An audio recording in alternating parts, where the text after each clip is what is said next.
దేశంలో నూతన జాతీయ విద్యా విధానంపై జాతిని ఉద్దేశించి ప్రధాని నరేంద్ర మోడీ మాట్లాడుతున్నారు. లైవ్ చూద్దాం. और ज्यादा जानकारी ज्यादा स्पष्ट होगी, फिर उतना ही आसान इस राष्ट्रीय शिक्षा नीति का इम्प्लीमेंटेशन भी होगा. साथियों, 3-4 साल के व्यापक विचार विमर्श के बाद लाखों सुझावों पर लंबे मंथन के बाद राष्ट्रीय शिक्षा नीति को स्वीकृत किया गया है. आज देश भर में इसकी व्यापक चर्चा हो रही है. अलग अलग क्षेत्र के लोग, अलग अलग विचारधाराओं के लोग अपने व्यूज दे रहे हैं, राष्ट्रीय शिक्षा नीति को रिव्यू कर रहे हैं. ये एक हेल्दी डिबेट है. ये जितनी ज्यादा होगी उतना ही लाभ देश की शिक्षा व्यवस्था को मिलेगा. ये भी खुशी की बात है कि राष्ट्रीय शिक्षा नीति आने के बाद देश के किसी भी क्षेत्र से, किसी भी वर्ग से ये बात नहीं उठी कि इसमें किसी तरह का बायस है या किसी एक तरफा कोई झुकाव है. ये एक इंडिकेटर भी है कि लोग बरसों से चली आ रही एजुकेशन सिस्टम में जो बदलाव चाहते थे वो उन्हें देखने को मिले हैं. वैसे कुछ लोगों के मन में ये सवाल आना बहुत स्वाभाविक है कि इतना बड़ा रिफॉर्म कागज पर तो कर दिया, लेकिन इसे जमीन पर कैसे उतारा जाएगा. यानी अब सबकी निगाहें इसके इंप्लीमेंटेशन की तरफ है. इस चैलेंज को देखते हुए व्यवस्थाओं को बनाने में जहां कहीं कुछ सुधार की आवश्यकता है, वह हमें सबको मिलकर के करना है और करना ही है. आप सभी राष्ट्रीय शिक्षा नीति के इंप्लीमेंटेशन में और उस काम में सीधे तौर पर जुड़े हैं और इसलिए आप सबकी भूमिका बहुत ज्यादा है, बहुत अहम है. जहां तक पॉलिटिकल विल की बात है, मैं पूरी तरह कमिटेड हूं, मैं पूरी तरह आपके साथ हूं. साथियों, हर देश अपनी शिक्षा व्यवस्था को अपनी नेशनल वैल्यूज के साथ जोड़ते हुए अपने नेशनल गोल्स के अनुसार रिफॉर्म्स करते हुए आगे बढ़ता है. मकसद ये होता है कि देश का एजुकेशन सिस्टम अपनी वर्तमान और आने वाली पीढ़ियों को फ्यूचर रेडी रखे, फ्यूचर रेडी करें. भारत की नेशनल एजुकेशन पॉलिसी, राष्ट्रीय शिक्षा नीति का आधार भी यही सोच है. राष्ट्रीय शिक्षा नीति 21वीं सदी के भारत की, नए भारत की फाउंडेशन तैयार करने वाली है. 21वीं सदी के भारत को हमारे युवाओं को जिस तरह की एजुकेशन की जरूरत है, जैसी स्किल्स चाहिए, राष्ट्रीय शिक्षा नीति पर इन बातों पर विशेष फोकस है. भारत को ताकतवर बनाने के लिए विकास की नई ऊंचाई पर पहुंचाने के लिए भारत के नागरिकों को और सशक्त करने के लिए उन्हें ज्यादा से ज्यादा अवसरों के उपयुक्त बनाने के लिए इस एजुकेशन पॉलिसी में खास जोर दिया गया है। जब भारत का स्टूडेंट, चाहे वो नर्सरी में हो या फिर कॉलेज में साइंटिफिक तरीके से पढ़ेगा,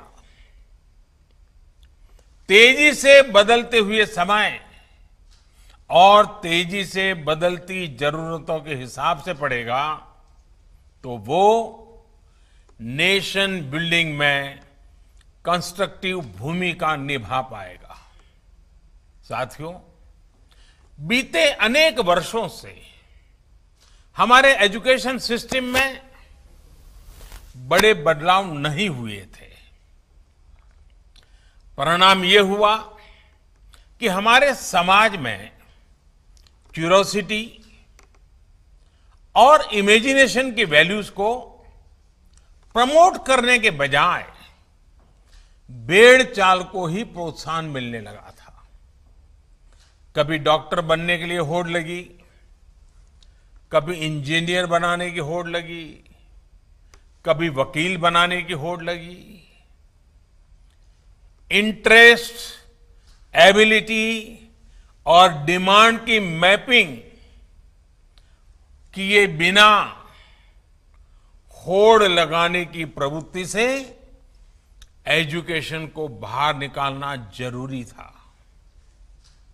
हमारे स्टूडेंट्स में, हमारे युवाओं में क्रिटिकल थिंकिंग और इनोवेटिव थिंकिंग विकसित कैसे हो सकती है, जब तक हमारी शिक्षा में पैशन ना हो, फिलॉसॉफी ऑफ एजुकेशन ना हो, पर्पज ऑफ एजुकेशन ना हो। साथियों, आज गुरुवर रविंद्रनाथ ठाकुर की पुण्यतिथि भी है। वो कहते थे, उच्चतम शिक्षा वो है जो हमें सिर्फ जानकारी नहीं देती, बल्कि हमारे जीवन को समस्त अस्तित्व के साथ सद्भाव में लाती है। निश्चित तौर पर राष्ट्रीय शिक्षा नीति का बृहद लक्ष्य इसी से जुड़ा है। इसके लिए टुकड़ों में सोचने के बजाय एक होलिस्टिक अप्रोच की जरूरत थी, जिसको सामने रखने में राष्ट्रीय शिक्षा नीति सफल रही है। साथियों, आज जब राष्ट्रीय शिक्षा नीति मूर्त रूप ले चुकी है, तो मैं उस समय और सवालों की भी चर्चा आपसे करना चाहता हूं, जो हमारे सामने शुरुआती दिनों में आए थे। उस समय जो दो सबसे बड़े सवाल थे, वो यही थे कि क्या हमारी शिक्षा व्यवस्था हमारे युवाओं को क्रिएटिव, क्यूरियोसिटी और कमिटमेंट ड्रिवन लाइफ के लिए मोटिवेट करती है। आप लोग इस क्षेत्र में इतने वर्षों से हैं, आपने अपना जीवन शिक्षा के लिए खपा दिया है, समर्पित किया है। आप लोग इसका जवाब बेहतर जानते हैं। साथियों, हमारे सामने दूसरा सवाल था कि क्या हमारी शिक्षा व्यवस्था हमारे युवाओं को एम्पावर करती है, देश में एक एम्पावर्ड सोसाइटी के निर्माण में मदद करती है। आप सब इन सवालों से भी परिचित हैं और जवाबों से भी भली भांति परिचित हैं। साथियों, आज मुझे संतोष है कि भारत की नेशनल एजुकेशन पॉलिसी, राष्ट्रीय शिक्षा नीति को बनाते समय इन सवालों पर गंभीरता से काम किया गया। साथियों, बदलते समय के साथ एक नई विश्व व्यवस्था, एक नए रंग रूप और व्यवस्थाओं में बदलाव, एक नई विश्व व्यवस्था खड़ी हो रही है। एक नया ग्लोबल स्टैंडर्ड भी तय हो रहा है। इसके हिसाब से भारत का एजुकेशन सिस्टम खुद में बदलाव करे, ये भी किया जाना बहुत जरूरी था। स्कूल करिकुलम के 10+2 स्ट्रक्चर से आगे बढ़कर अब 5+3+3+4 करिकुलम का स्ट्रक्चर देना इसी दिशा में एक कदम है।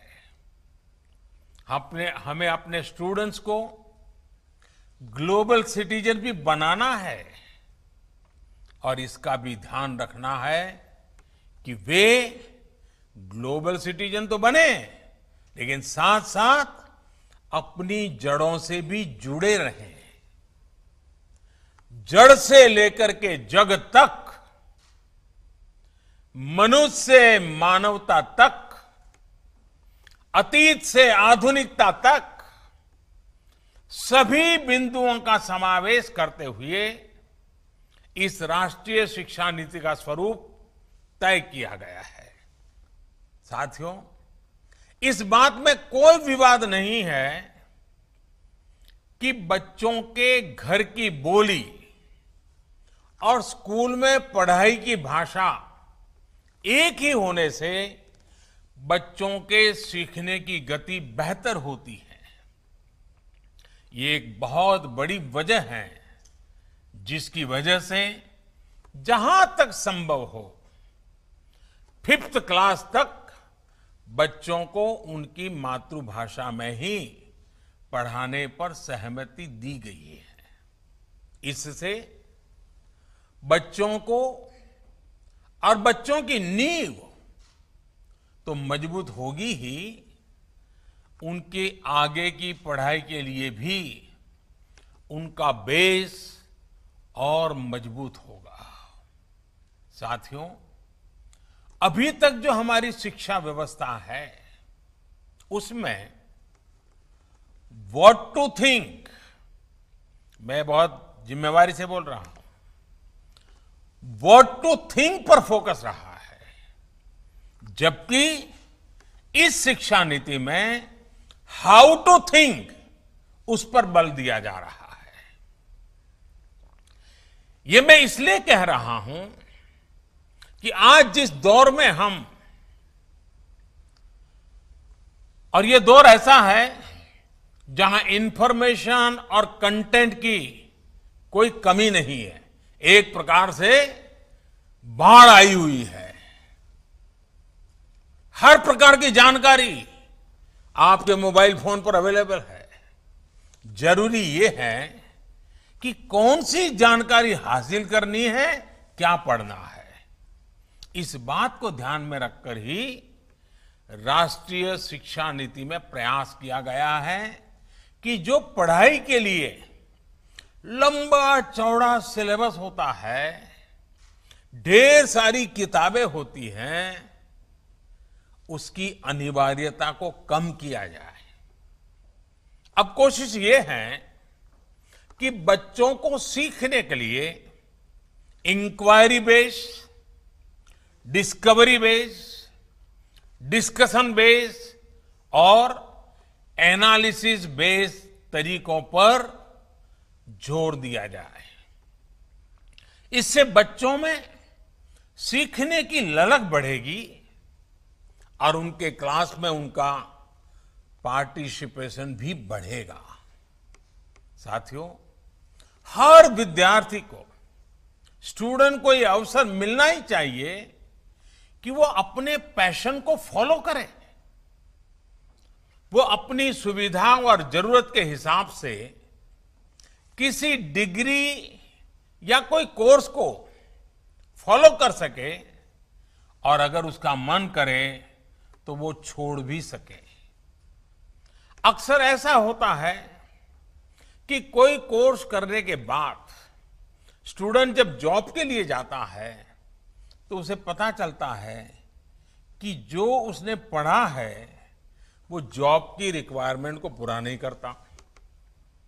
कई स्टूडेंट को अलग अलग वजहों के से बीच में ही कोर्स छोड़कर जॉब करनी पड़ती है।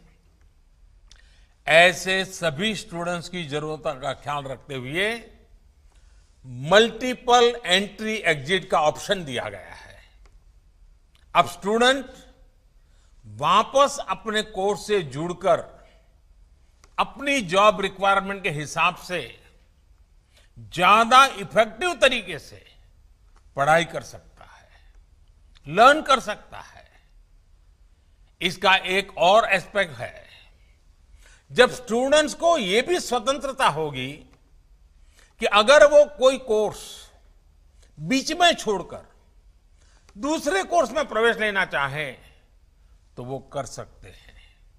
इसके लिए वो पहले कोर्स से एक निश्चित समय तक ब्रेक ले सकते हैं और दूसरा कोर्स ज्वाइन कर सकते हैं। हायर एजुकेशन को स्ट्रीम से मुक्त करने, मल्टीपल एंट्री और एग्जिट क्रेडिट बैंक के पीछे यही एक बहुत लंबे दूर की सोच के साथ हम आगे आए हैं। हम उस एरा की तरफ बढ़ रहे हैं जहां कोई व्यक्ति जीवन भर किसी एक प्रोफेशन में ही नहीं टिका रहेगा। बदलाव निश्चित है, मान के चलिए, और इसके लिए उसे निरंतर खुद को रीस्किल और अपस्किल करते रहना ही होगा। नेशनल एजुकेशन पॉलिसी, राष्ट्रीय शिक्षा नीति में इसका भी बारीकी से ध्यान रखा गया है। साथियों, किसी भी देश के विकास में एक बड़ी भूमिका रहती है समाज के हर तबके की गरिमा, उसकी डिग्निटी। समाज का कोई व्यक्ति कोई भी काम करता हो, कोई निम्न नहीं होता है। हमें ये सोचना चाहिए कि भारत जैसे सांस्कृतिक से समृद्ध रहे देश में ये बुराई कहां से आई? ऊंच नीच का भाव, मेहनत मजदूरी करने वालों के प्रति हीन भाव, इस प्रकार की विकृति हमारे अंदर कैसे घर कर गई? इसकी एक बड़ी वजह रही है कि हमारी एजुकेशन का समाज के इस तबके के साथ एक डिस्कनेक्ट रहा। जब गांवों में जाएंगे, किसान को, श्रमिकों को, मजदूरों को काम करते देखेंगे, तभी तो उनके बारे में जान पाएंगे, उन्हें समझ पाएंगे वो कितना बड़ा योगदान कर रहे हैं। समाज की आवश्यकताओं की पूर्ति के लिए वो कैसे अपना जीवन खपा रहे हैं। उनके श्रम का सम्मान करना हमारी पीढ़ी को, वर्तमान को, भावी पीढ़ी को सीखना ही होगा। इसलिए राष्ट्रीय शिक्षा नीति में स्टूडेंट एजुकेशन और डिग्निटी ऑफ लेबर, उस पर भी बहुत ध्यान दिया गया है। साथियों, 21वीं सदी के भारत से पूरी दुनिया को बहुत अपेक्षाएं हैं। भारत का सामर्थ्य है कि वो टैलेंट और टेक्नोलॉजी का समाधान पूरी दुनिया को दे सकता है। हमारी इस जिम्मेदारी को भी हमारी एजुकेशन पॉलिसी एड्रेस करती है। राष्ट्रीय शिक्षा नीति में जो भी समाधान सुझाए गए हैं उससे फ्यूचरिस्टिक टेक्नोलॉजी के प्रति एक माइंडसेट विकसित करने की भावना भी है। अब टेक्नोलॉजी ने हमें बहुत तेजी से, बहुत अच्छी तरह से, बहुत कम खर्च में समाज के आखिरी छोर पर खड़े स्टूडेंट तक पहुंचने का माध्यम दिया है। हमें इसका ज्यादा से ज्यादा उपयोग करना है। इस एजुकेशन पॉलिसी के माध्यम से टेक्नोलॉजी आधारित बेहतर कंटेंट और कोर्स के डेवलपमेंट में बहुत मदद मिलेगी। बेसिक कंप्यूटिंग पर बल हो, कोडिंग पर फोकस हो या फिर रिसर्च पर ज्यादा जोर, ये सिर्फ एजुकेशन सिस्टम ही नहीं बल्कि पूरे समाज की अप्रोच को बदलने का माध्यम बन सकता है। वर्चुअल लैब जैसे कंसेप्ट ऐसे लाखों साथियों तक बेहतर शिक्षा के सपने को ले जाने वाला है जो पहले से ही सब्जेक्ट्स पढ़ ही नहीं पाते थे, जिसमें लैब एक्सपेरिमेंट जरूरी हो।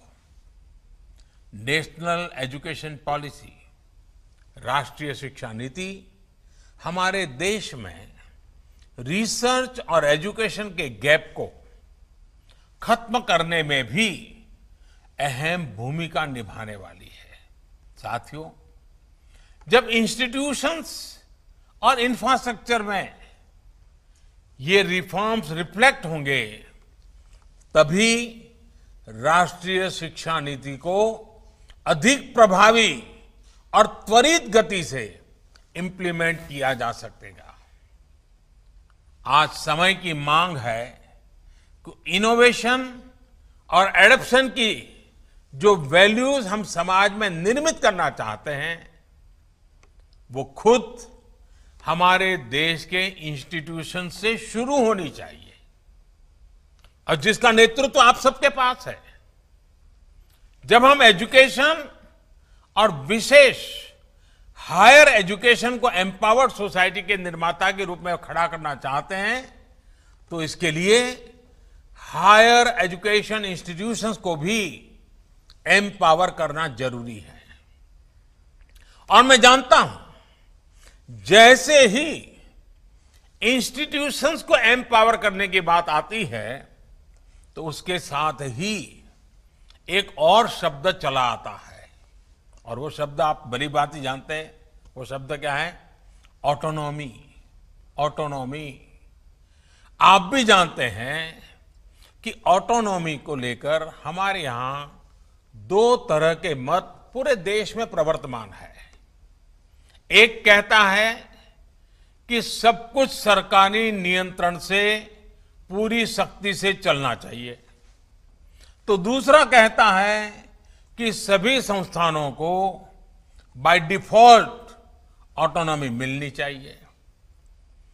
पहली अप्रोच में नॉन गवर्नमेंट संस्थानों के प्रति मिसट्रस्ट दिखता है, तो दूसरी अप्रोच में ऑटोनॉमी को एंटाइटलमेंट के रूप में भी ट्रीट किया जाता है। गुड क्वालिटी एजुकेशन का रास्ता इन दोनों के बीच में से ही निकलता है, दोनों मतों के मध्य से ही निकलता है। जो संस्थान क्वालिटी एजुकेशन के लिए ज्यादा काम करे उसको ज्यादा फ्रीडम से रिवॉर्ड किया जाना चाहिए। इससे क्वालिटी को एनकरेजमेंट मिलेगा और सबको ग्रो करने के लिए इंसेंटिव भी मिलेगा। नेशनल एजुकेशन पॉलिसी, राष्ट्रीय शिक्षा नीति आने से पहले हाल के वर्षों में आपने भी देखा है कि कैसे हमारी सरकार ने अनेकों इंस्टीट्यूशंस को ऑटोनॉमी देने की पहल की है। मुझे उम्मीद है राष्ट्रीय शिक्षा नीति का जैसे जैसे विस्तार होगा, शिक्षा संस्थानों को ऑटोनॉमी की प्रक्रिया भी और तेज होगी। साथियों, देश के पूर्व राष्ट्रपति, महान वैज्ञानिक डॉक्टर एपीजे अब्दुल कलाम कहा करते थे, the purpose of education is to make good human beings with skill and expertise. Enlightened human beings can be created by teachers.